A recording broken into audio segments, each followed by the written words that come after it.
Siyabingelela ibandla lonke, siyabingelela dokotela izinto zenkosi ezikhona, abefundisi, sibingelela amakhosikazi enu egameni linamandla likaJesu. Sanibona bangcwele, inkonzo yabasha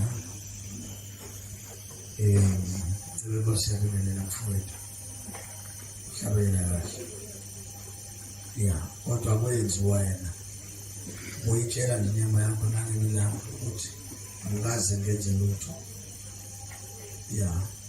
Unikeze uNkulunkulu udumo ngento ayenza kuwe.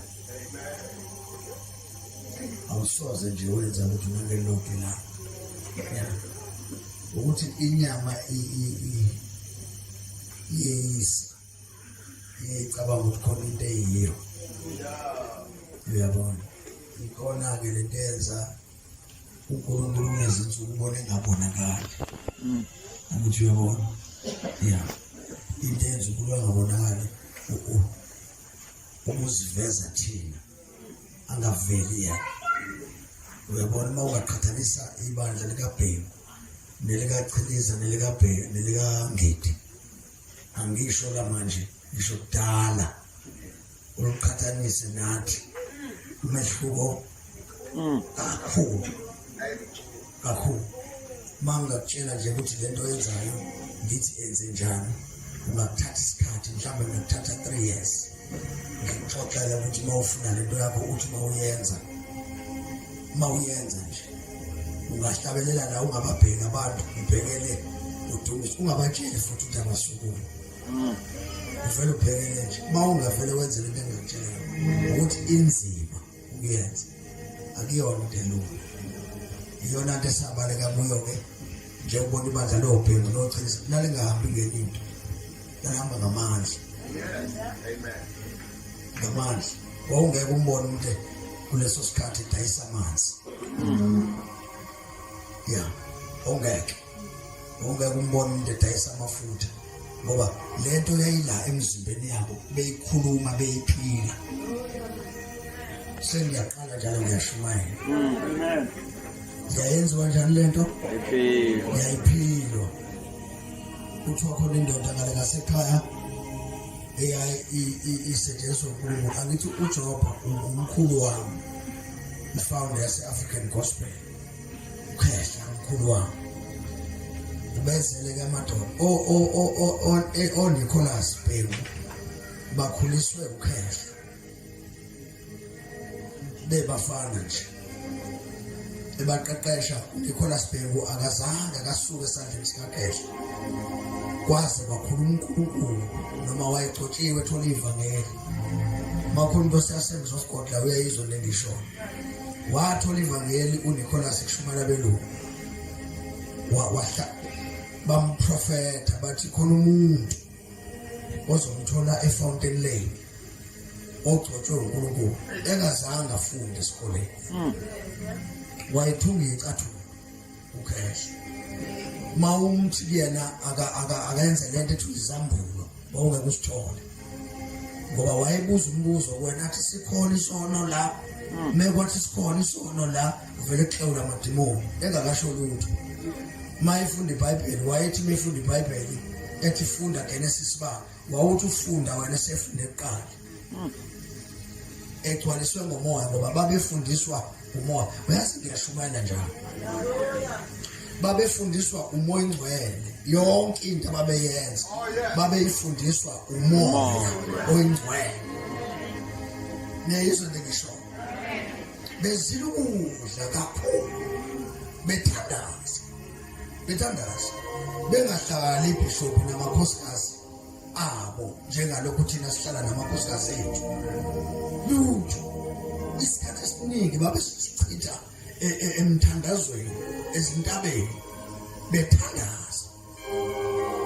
Bethi mabeshumayela bona indoda mayiphethe isibhamu, ngoba isibhamu lesi siphathwa abefundisi bamanje, isibhamu siphathwa umuntu noMoya Ingcwele. Ngoba umuntu noMoya Ingcwele unani? Unesibhamu sikaMoya. Uyabona, ngaphandle kwepholisa-ke nesosha ubaba boys boys laba baphatha amasosha laba ba right ni right ngaba boys iphatha ibhamu ngoba niyasebenza uyabona kodwa ungasiphatheli ukuthi uzocalela thina uyabona Jesus ngisho ukuthi ke ufuna uthandaze ukuthi angisho njalo uyazi umuntu angaprofeta athi ubona ibandla lekulandela hayi amanga lo akho bandla ezokulandela mina ngithi silukudla uzihlambulule uthandaze uzeyizwa ke lento uyohlabela la uyosindisa umuntu ehleli lapha phansi esindiswa imfihlakalo la kuwena uyangizwa mfana wami tshela mina sengimdala uyekhumbula into engitshela yona abanye abantu bazoprofeta bethi babona ibandla elikhulu likulandela ukudukisa kaSathane leyo nto ngoba nali ibandla maselikulandela kuyoba nzima mfana wami ngayivumi nje indaba ngiyasiza nje abantu abasha ngithi angimluleke uma umuntu eprofeta ethi ubona ibandla likulandela elikhulu kanti uprofeta uhleli noyihlo ubokwazi ukuthi uyomthola amadimoni uSathane nama ngeke uNkulunkulu ongahlukanisa indodana noyise ngoba my profeta nje ethi ubona ibandla lelikhulu likulandela usho ukuthi uyihlo uyinto engelutho ya futhi uze wazi into engisho ukuthi ayikho neyodwa into yoyenza kusekhona uyihlo ucabanga ukuthi yenziwa uwe noma yini nje noma uyashumayela umbona nje ubishop uphahlele lapha phansi ebona wena mfundisi ekugcobile ekubona ushumayela umila uyasho nje ukuthi awungiyabonga Nkosi ukuthi into yami kanti isebenza kanje ila ebuka khona ezibona khona ukuthi awukani sengingaka noma ungaqhethekula izambulo uyazi ebandleni ongadi ngoba kuboys womfundisi umhlela napho umjoka ngibashumayela monga mnika umphobo manje ungamuzwa revelation this mina lo mina mawufuna futhi ukuzwisisa ingisi olathi ungadi kulethela befuna ungizwa ukukhuluma ngesingisi ngisikhuluma ngiyaqeqebula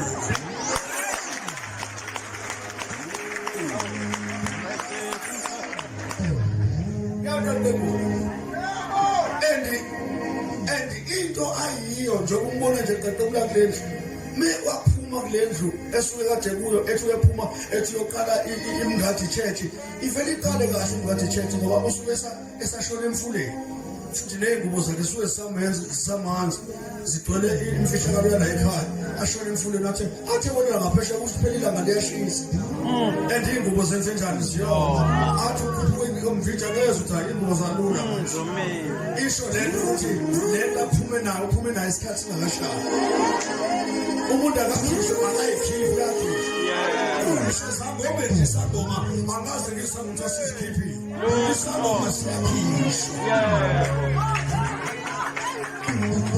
impela kuyashubela manje bazokuyizwa nje ngoba phela abazalwane bajwayele ukufunda amavesi wengathi mina ngeke ngimangale lento ukuthi abantu bashunyezwa uGenesis to Revelation kadaqala namanje abakaphenduki lutho mawufika esontweni ufica abantu besenjalo nje kodwa uGenesis uhleze efunda athi ashume bajabule abantu ukuthi bayezwa kanti hayi lutho abakaze bezwe nje ikhona bezozwa mawukhuluma nje ukhuluma nje ukuthi ake uhloniphe uhlale phansi udle izinto zasezulwini thina sadla into zasezulwini noma umbishop usibona nje 1997 sishunyezwa amakhehla ikhehla nasishunyezwa amakhehla sayidla imfitshane isithuka sikhulunywe kambi angaze kukhuluma ngami ilahle izandla ngithi khulunywa ngami esontweni sahlala esontweni indaba zokuthi siyoqala iministry ngizwe manje mina ukuthi khona into ekuthiwa ama-ministries hayi ngidinanga kanje leyo nto kuthiwa khona into ekuthiwa i-ministry ngoba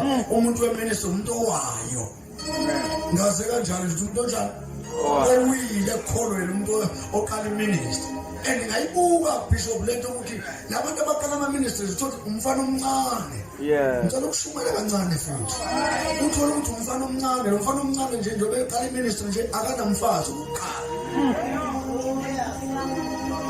ngiyayizwa ngisho akanani njengoba thina sinabafazi kufika amantombazane ezosihlambulula nje community ezisithira sikabi eziserious uma umbishop la mase kitchen nje kuba nzima impela sisengena impela ehhovisi ezokhuluma kube nzima uma umbishop kodwa uyagcina idlala into ejwayele umfana omncane angasinda kanjani intombazane ingena nje phela ehhovisi ingena uyakubona intombazane mayingena nje igqoke kanje izongena izohlambuluka kumina mawungezohlambuluka kuwena umfana omncane ungathi uliphethe impela ibandla uthi hayi ngiliphethe ngigijimana ugcobo uzosebenza insukwana ezokushaya zokukhela mfana wami ivele iqeqele kancane intombazane iklahle phansi ukuqhubeka ushumayele kona ngoba isambulo suke sinjani sikhona siyaqhubeka isambulo sizwe hayi iyaqhubeka isambulo kodwa imfihlakalo ezansi sinjani imfihlakalo ayisekho ngiyibona uJusu wangezansi njani awusekho ikhona into ngephezulu kodwa ngezansi njani ayisekho yasuka la ngezansi imfihlakalo ngomashumana mfana ngomashumana ushayizambulo uzushumane uzukume ngekhanda phansi ukuthi izandla abantu baginqile phansi basuke beginqwa nje into kaNkulunkulu yabeke ngoba kayithathi kodwa umfihlo kaNkulunkulu usuke njani ingaseka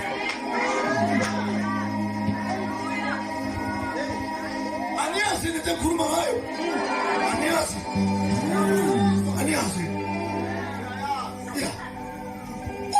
umshanje abantu abasha bazalwana kunzima ukuthola izinto zikaNkulunkulu kulula ukuthola iphiwo kodwa imfihlakalo kunzima abantu abasha mandinga imfihlakalo ayitholakala esontweni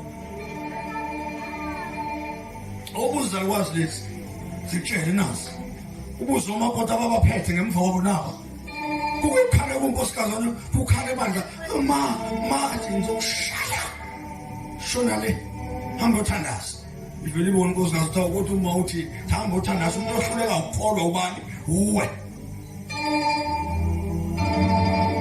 abafuna ukwakhiwa abantu abasha bakhelwe ivangeli langempela mangakhuza nje ngithi ngiyakhuza ukuthi yabona into ezayo iyabheka usenze njani uyayeka uyayeka phela uyoqala uzothi kumelene naye awutshele uma sikubona ukuthi useyiqhumela ungaliphatha kanjani abantu saduba nje uphuthuke iqhumela into enjani into engaka awashaka isingisi umngathi ayishona nechota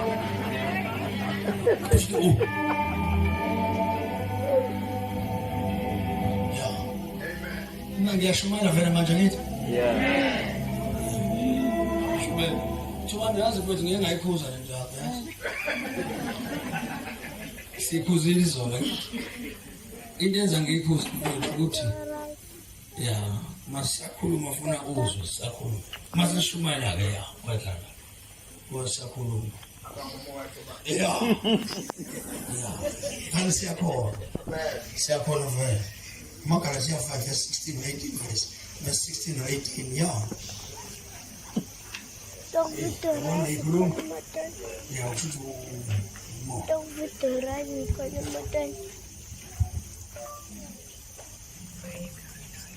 ngingolele bafethu olubani befunda ukumfundela bakuthabisa hayi namhlanje thabisa sorry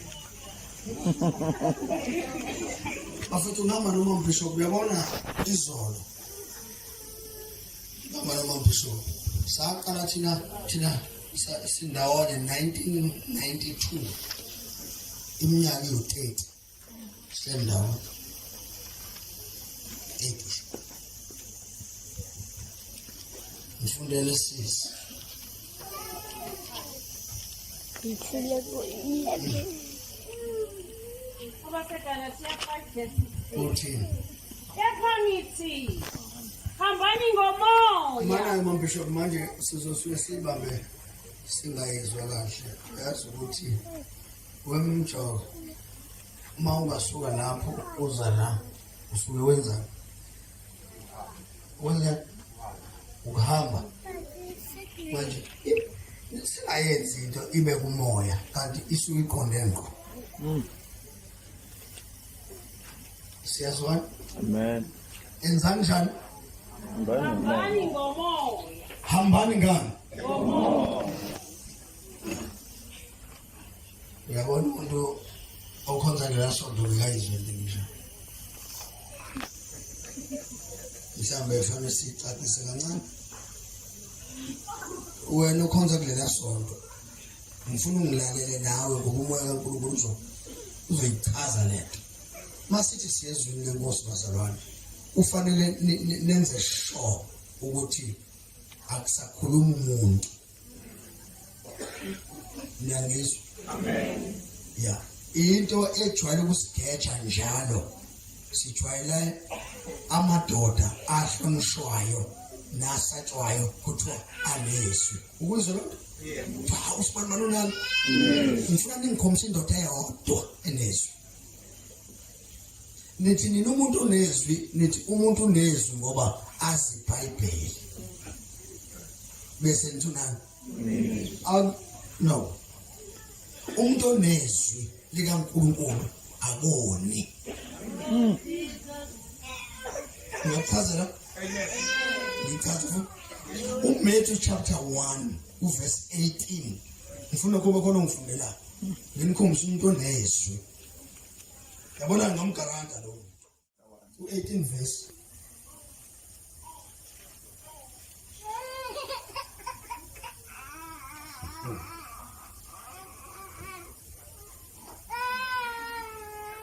Angithi sibantu abasha. Bafethu indlela angithi ngibona isikhathi sambili angithi. Kodwa sijiwanga yini? Cha. Siwanga nje. Futhi akho sikhathi esinjani esidliwe besidumisa uNkulunkulu. Indlela le ebefanele njani yenziwe. uNkulunkulu ke manje sesiyezwini. Ake silalele izwi lakhe. Angithi akumina lo. Izwi likaBani. Niyakholwa kulona?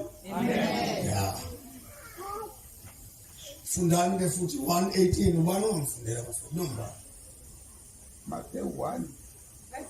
Funda sithi. Ukuzalwa kukaJesu Kristu kwaba nje. Ngicela silalele ke ukuzalwa kukaJesu Kristu kwaba nje. Yes.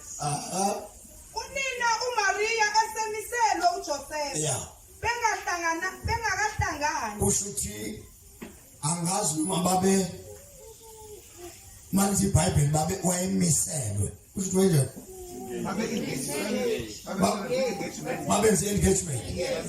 All right. Kushuthi umuntu othembisile akavunyelwe ukulala. Kushuthi akavunyelwe ukulala nendoda umuntu engashadanga. Siyavumelana? Amen. uAdam noEva iBhayibheli before bazane lithi iBhayibheli uNkulunkulu wababusisa wayesetha bazalane bezinjani.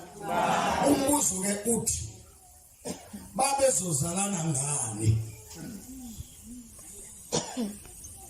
Uma ningathi nina ke isithelo kwakuyilento enicabangayo. Yeah. Kodwa uNkulunkulu wanikeza ilungelo lokuthi Adam usunelungelo lokungena esibayeni.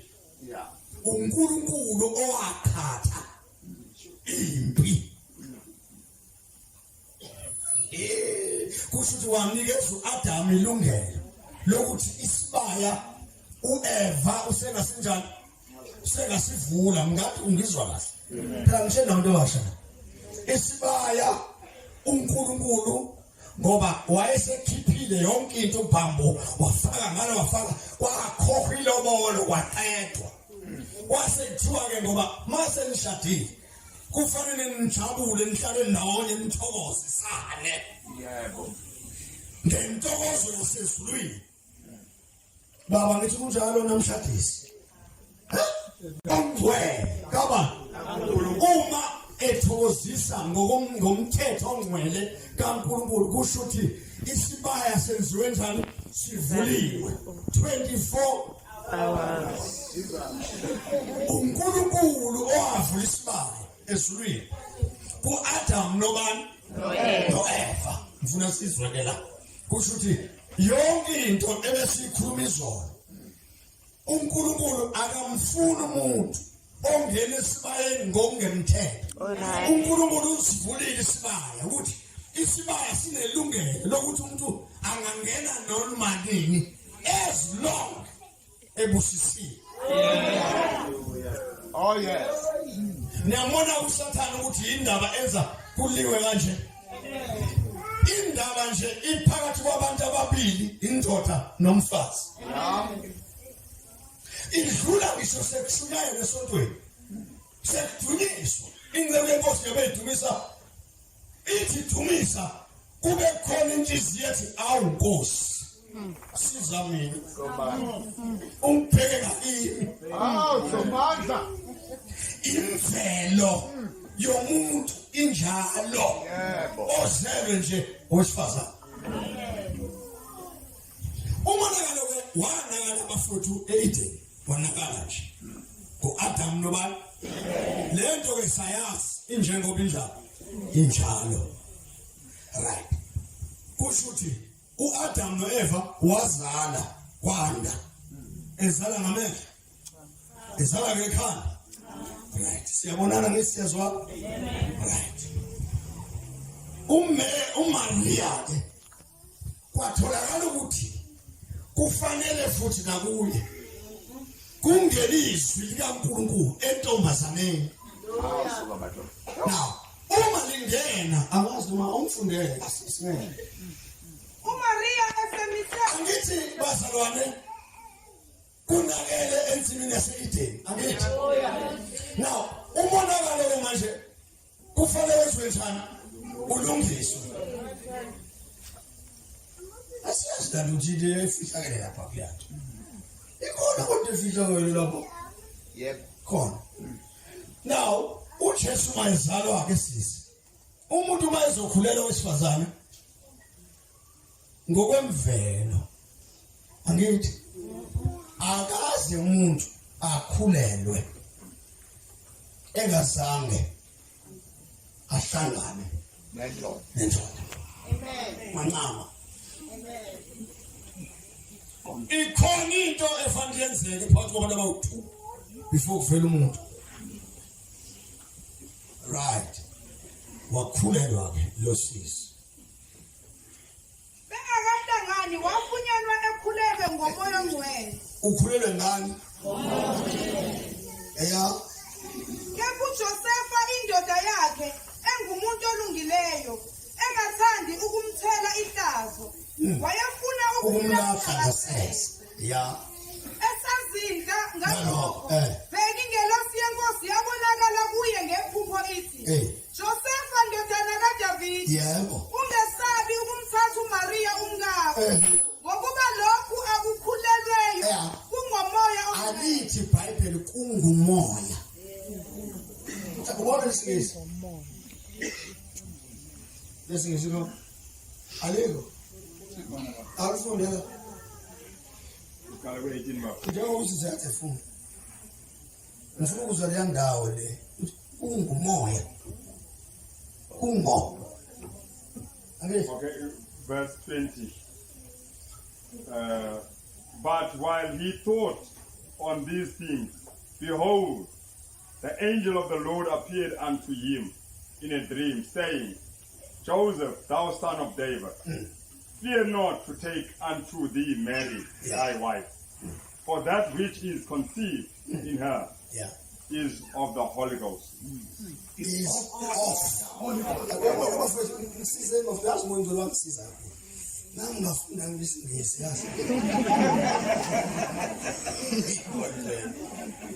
Amen.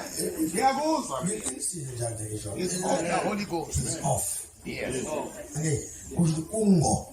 Umoya. Akusho ungo. Akuyena umoya. Lokhu akukhulelwe. Yebo. Kungo. Kusho ukuthi umoya ongcwele uthwele. Yes. Uyena umoya othwele izwi. Angithi kusho lokhu akukhulelwe akuyena umoya. Kungo. Yes. Bafundisa ngisho. Angithi sithi umoya ngcwele nezwi abanja. Asiphinde futhi yazi ukuthi asizwani.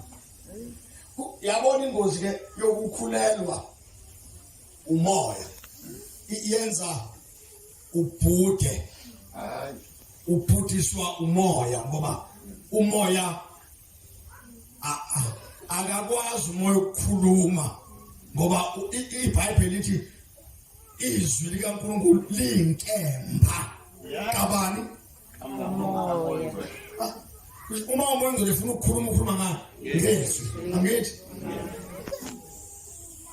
angazi bafuna mhlawumbe siyazwana nileyo uyabona ukuthi disho icabange kahle ngiyabona icabanga umoya kaNkulunkulu angithi ukuze uma bethu abantu bethi suka uhamba ngomoya phela umbuzo besho uhamba ngomoya kanjani umbuzo uthi usuke etheni uzuthi uhamba ngomoya kuphela usuke etheni ngoba umuntu ohamba ngomoya kuphela akakhulumi uyathula angithi angithi bafethu uma nje eke wathi amandla kaNkulunkulu akhona isho ukuthi izwi likaNkulunkulu selishilo lisho ngomoya Okay. All right. Netsho amen ungake uyicabanga ayikho into engigcina njengomuntu othiwa akanazwi befundisi ningake nikhulume leyo nto nithi khona umuntu othiwa akanalizwi mawukwazi ukukhuluma uGenesis uchazela abantu ngoGenesis uchaza imilando yeBhayibheli ungathi izwi likaNkulunkulu umlando weBhayibheli not the word of God. Oh yes. Izwi likaNkulunkulu liphuma ngaleso sikhathi likhulume into yangaleso sikhathi lisithe njengoba uzwe iBhayibheli lithi izwi likaNkulunkulu liyinkemba liyasika ngento ehlula inkemba sika mhlawumbe esizombili lenze njani ukuthi ulikhipha lithi libe Yeah. lihlabe kuye kusho ukuthi izwi likaNkulunkulu futhi izwi likaNkulunkulu njengoba kuthiwa liyahlaba liyahlukanise akithi lithi liyahlulela izizindlo zenhliziyo lihlaba futhi ithambo nani nomkakhe uyabona izwi likaNkulunkulu lihamba nani nomoya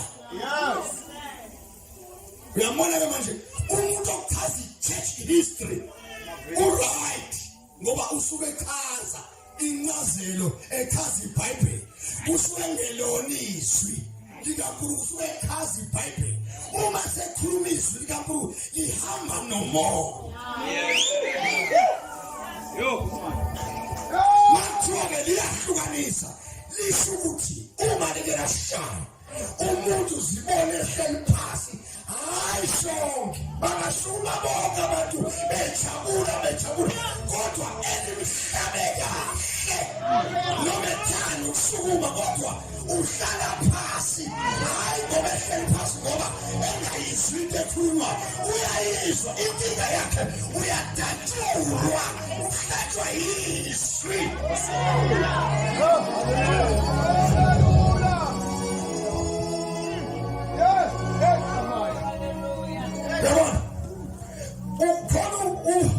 ubaba wahlabethi angazi wayechaza ehlabela indaba yamoya ethi wehluliwe yabo uma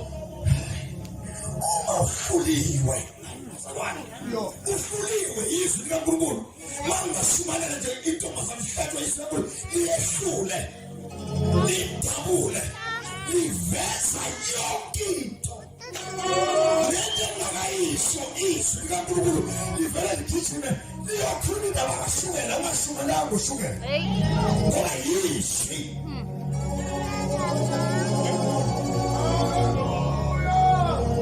liveza lizono wazenza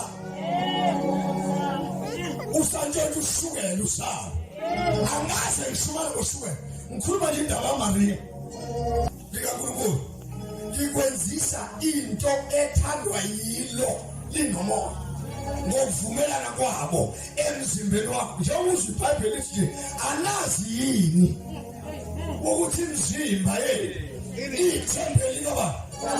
Njengoba iyithempeli likaNkulunkulu noma likaMoya Oyingcwele, kusho ukuthi umuntu ila ehlala khona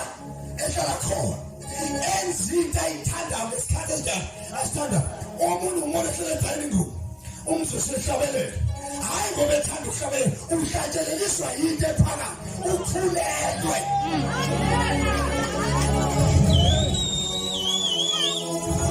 Mhlawumbe bezwa bazalwane okutshela usisi okhulelwe uxoxele. Umuntu okhulelwe akenzi njengabantu abangakhulelwe. Uthi bewazi bishop ukuthi uma ngikhulelwe ngisho ungahlabelela mzalwane ngihlela phasi, imfihlakalo laphakathi kumina iphika yonke into yenzayo ngoba iyasho imfihlo behlangene umoya nezwi bethi ayikho lento. No, lento ayenzayo ayikho. Ukusho uthi ngicela inkosi ngiyalinganisa kakulimali mfowethu.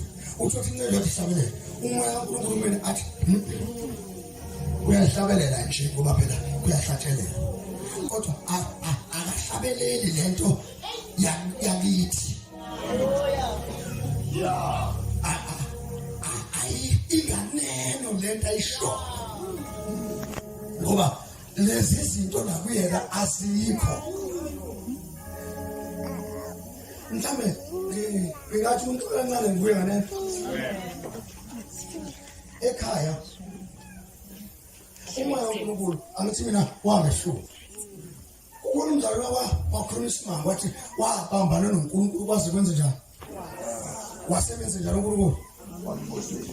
Wamenza umphinyaza ngeke kusho ukuthi indlela akade ehamba ngayo washintsha.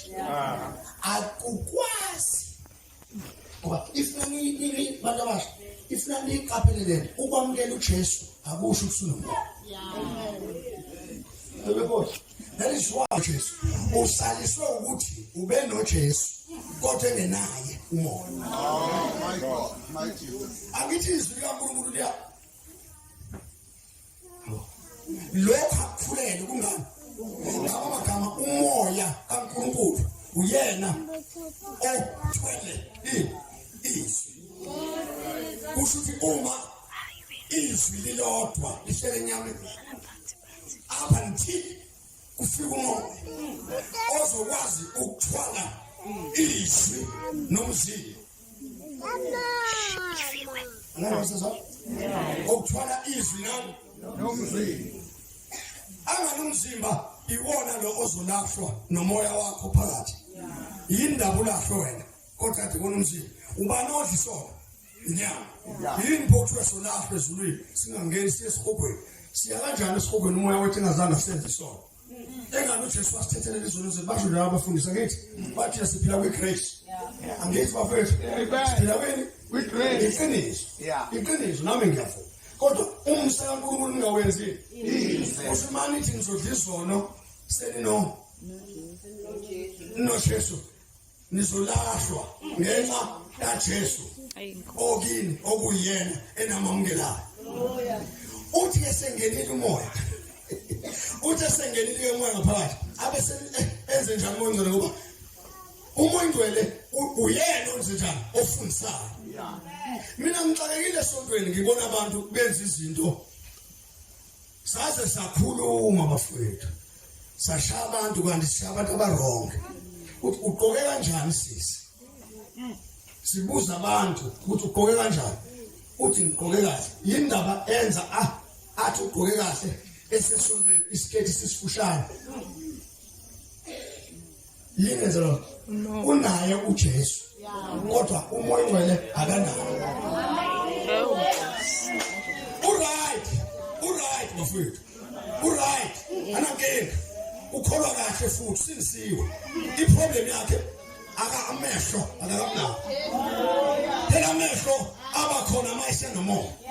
Yingakho nje fanele sikhuze la ethina abazali bathi abantu abasha bajwayele ukuthi umoya ongcwele uthe ungashesi uthi umoya ongcwele uthe ngoba sizothi mawuthi umoya ongcwele uthe siyazazi impawu. Amen. Siyazazi impawu zikamoya. Umoya ongcwele mawuthi umoya ongcwele uthe into yokuqala esibuka zikhona izinto ezimasayini ezivelayo kuwe enyameni, hayi kumoya enyameni yakho. Esithi masibuka inyama ngenyama sibuka sithi hayi uthi umoya ongcwele uthe no again umoya ongcwele uJesu phela mawufunda iBhayibheli ethi loasisi lowase Samaria iBhayibheli lithi uJesu wahlangana naye. Angithi wahlangana noJesu waxoxa isikhathi eside noJesu bexoxa lo sister kunezinto eziwu-3 esizifunda ngelilanga eBhayibhelini eziwu-3 esazikulo sister ekwakufanele zisuswe kuyena kuqala before ahambe. Niyayisho le eyokugcina esengifika kuyo iBhayibheli lithi wathi uJesu eqedile ukukhuluma ngalo sister wathula imbiza kunamazwi asho ethi sengiyabona ngesikhathi ethi sengiyabona ethi sengiyabona ngoba ungiyabona ushuthi wazibheka wasibona.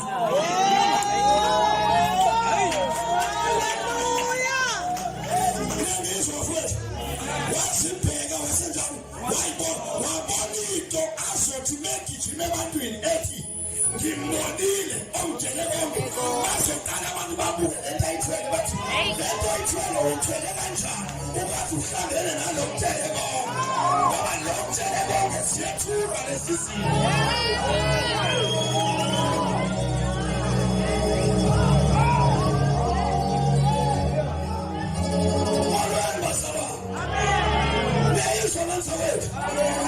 Izinto ezethiwathani ey'thulwayo manje siyahluleka bishop ukutshela abazalwane sithi hayi bazalwane ukuhlabelela kahle kodwa thula imbiza ushumayela kahle kodwa thula imbiza ufakaza kahle kodwa thula imbiza.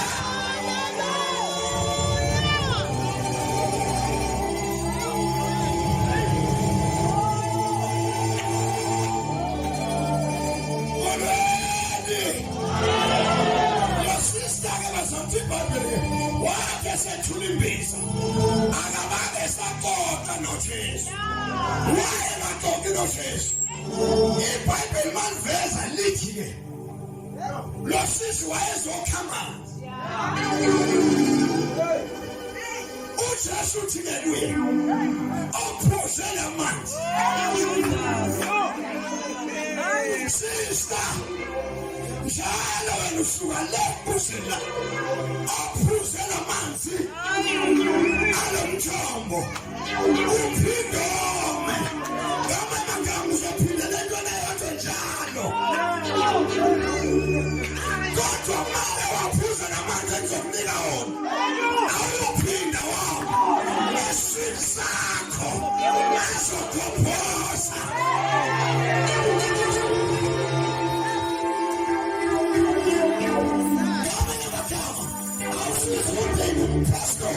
I was something I was this. I would take it before me.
ngani ngoMoya.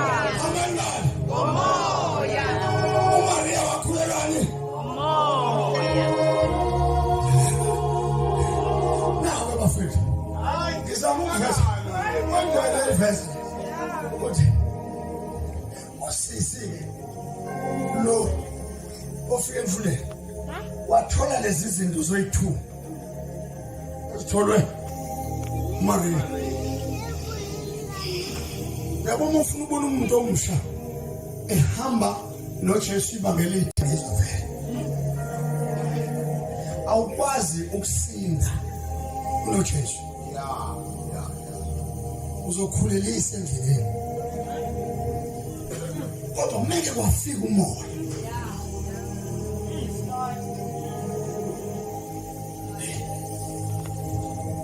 iBhayibheli sithi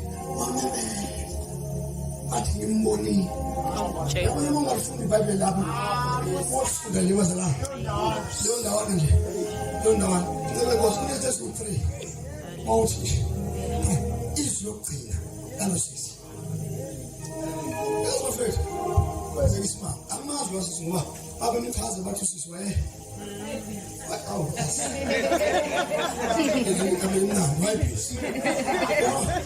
labo sisi abaphisi bafethu niyabazi nje labagqoka neyizwa lento indlela abagqoka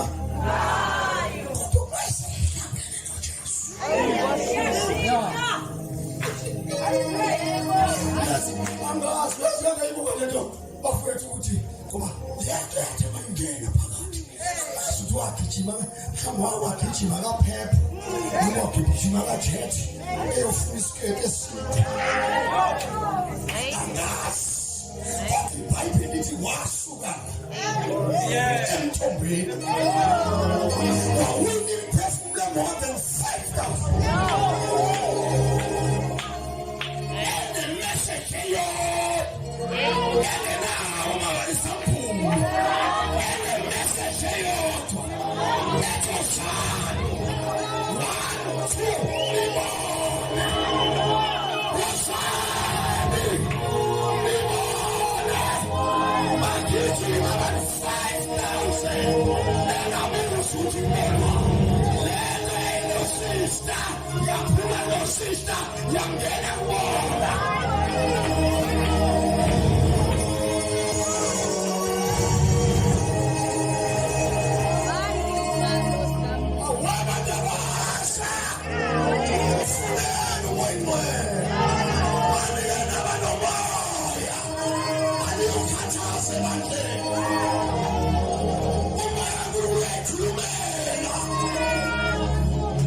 'Hey, asiyekete mfushane kanti umuntu akashoda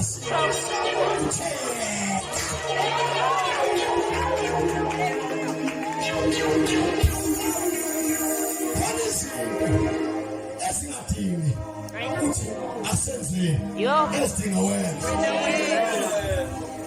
awukho mngathi bakuyoshakile ngithi nginafaka nothayima nesondweni kona ngaphandle bangiyomemezela kusekwini imessage kaNkulunkulu ngizoyidlula sanini ebazalwaneni ngilibele amabhanti nothayi ngilibele izinto ezingathi shu ngoba uNkulunkulu mayethi angimemezele ngithi phendukana ngoba umusho wesikusondela uyazi uNkulunkulu masenifile emdonsa ngezwi lakhe uzomgcwalisa ngomoya mayesenigcwalisile ngomoya into akade engayifuni yini uzoyenza automatically ayenze yena.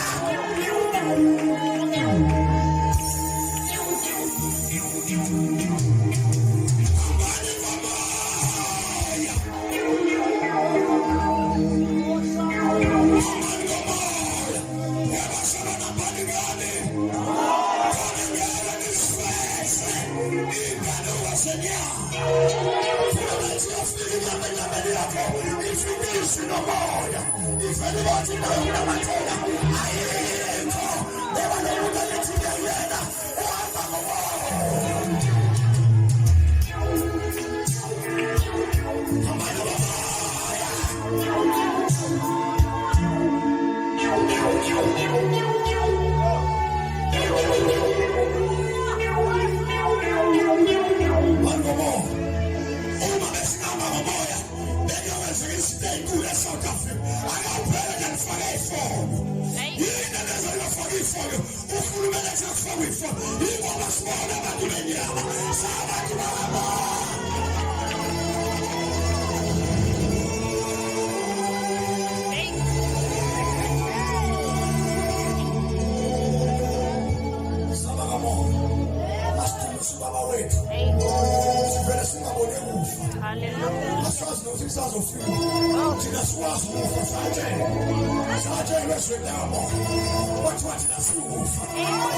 Say